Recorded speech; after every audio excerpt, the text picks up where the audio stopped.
तुम मुझे खून दो, मैं तुम्हें आजादी दूंगा।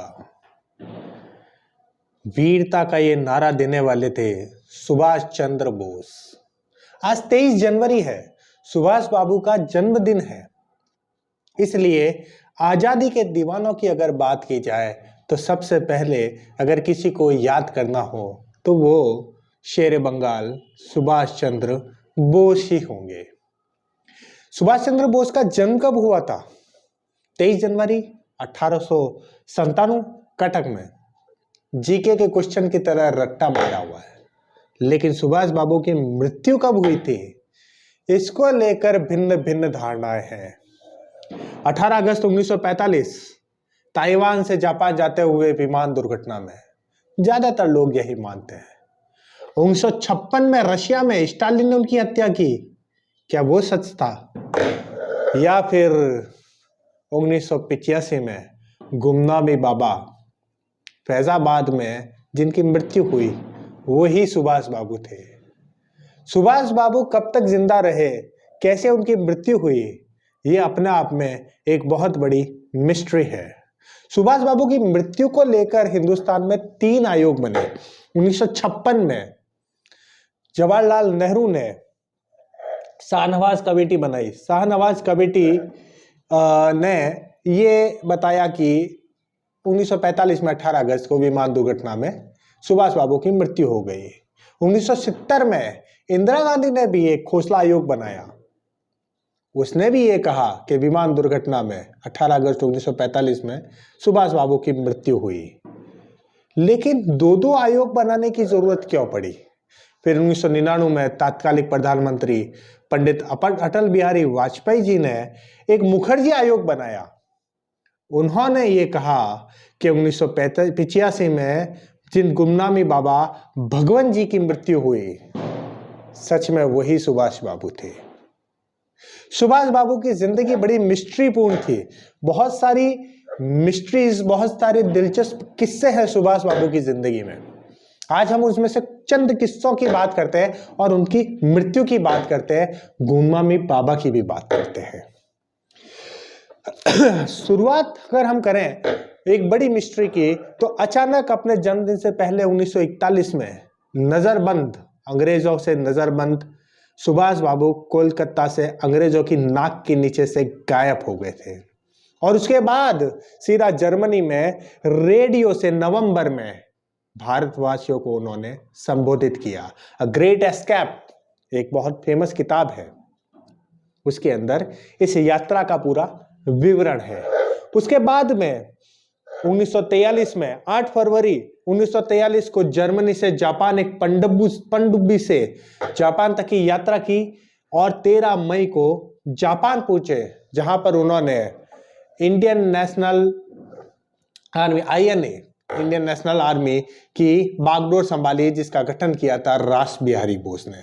सच बात यह है दोस्तों कि आजाद हिंद फौज का गठन हुआ था जर्मनी में, लेकिन उसे डिसमेंडल कर दिया गया था क्योंकि वो जापान तक नहीं पहुंच पाती थी।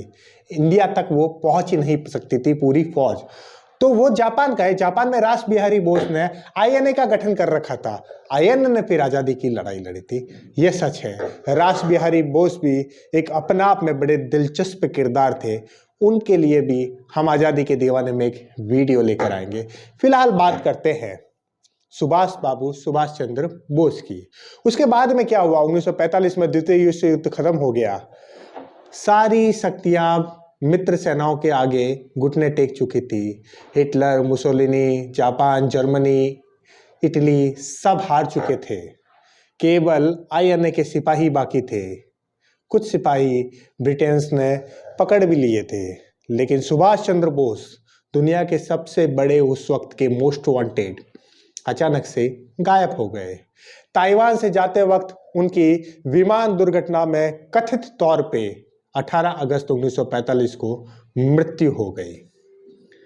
लेकिन ये तस्वीर देखिए दोस्तों, ये तस्वीर 1966 की है, जब लाल बहादुर शास्त्री ताशकंद, उस जमाने में रूस, आज उज्बेकिस्तान में फील्ड मार्शल अयूब खान के साथ समझौता करने पहुंचे थे। मशहूर ताशकंद समझौता, जिसके अंदर उनकी दुखद मृत्यु भी हो गई थी। वहां पर इस फोटो में सुभाष चंद्र बोस दिखाई दे रहे हैं।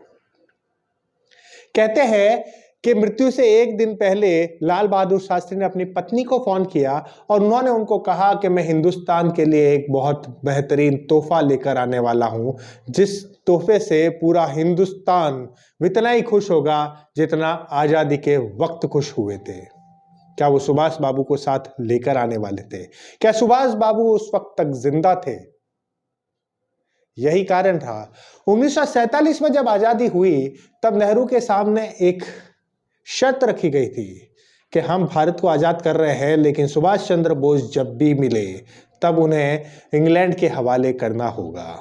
शायद यही कारण रहा कि सुभाष चंद्र बोस ने अपनी कथित तौर पे जो घटना मृत्यु बताई उसके बाद हमेशा से अंडरग्राउंड रहे। 1970 में इंदिरा गांधी ने एक आयोग बैठाया।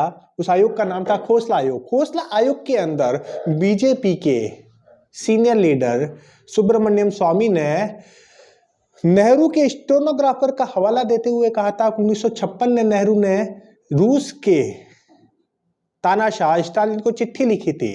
पता चला था कि रूस ने सुभाष बाबू को बंधक बना रखा है। बाद में रूस स्टालिन ने सुभाष बाबू की हत्या कर दी।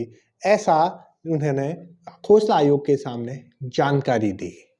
लेकिन 1966 में रूस में ताशकंद में ये फोटो सुभाष बाबू की ही दिखाई दे रही है। उसके बाद में क्या हुआ?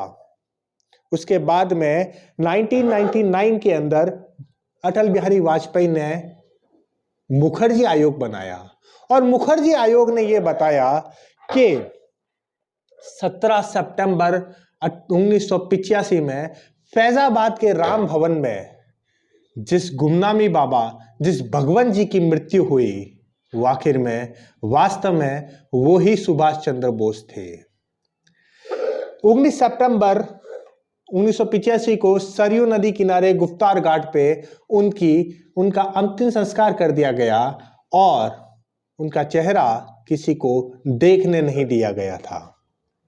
जब उनका सामान निकाला तो सामान में आजाद हिंद फौज की ड्रेस, गोल्ड चश्मा, रोलेक्स घड़ी, उनके कुछ लेटर्स हिंदी और बांग्ला में जो उनके परिवार वालों को लिखे गए थे, न्यूज़पेपर्स की कुछ कटिंग्स जिसमें सुभाष चंद्र बोस से जुड़ी हुई खबरें थी, माता काली की फ्रेम की हुई एक फोटो और मंत्र जाप की मालाएं मिली। वो रोलेक्स घड़ी वही थी जो सुभाष बाबू अक्सर अपनी कोट की जेब में रखते थे।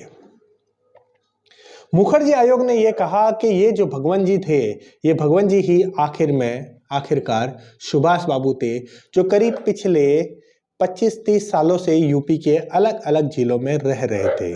भगवान जी के बारे में यह भी कहा जाता है कि उनसे मिलने के लिए बड़ी बड़ी हस्तियां आया करती थी और उनसे एकांत में बातें भी किया करती थी।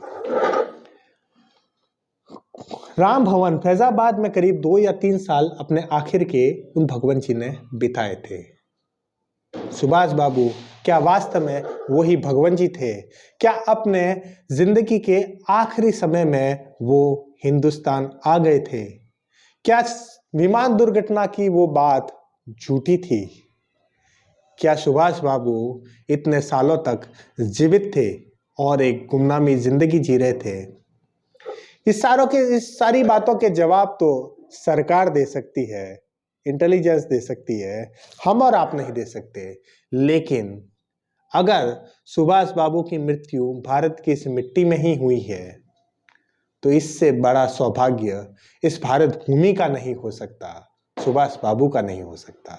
आज़ादी के दीवाने में आज उस मिस्ट्री मैन, उस आज़ादी के दीवाने बंगाल के नहीं, हिंदुस्तान के उस शेर को हम सलामी देते हैं, सुभाष चंद्र बोस को सल्यूट करते हैं, जिसने एक बार कहा था कि भारत की आज़ादी के लिए मैं शैतान से भी हाथ मिला सकता हूं। इस डायलॉग को कहने वाले सुभाष चंद्र बोस को हमारी तरफ से सत सत नमन। जय हिंद, जय भारत।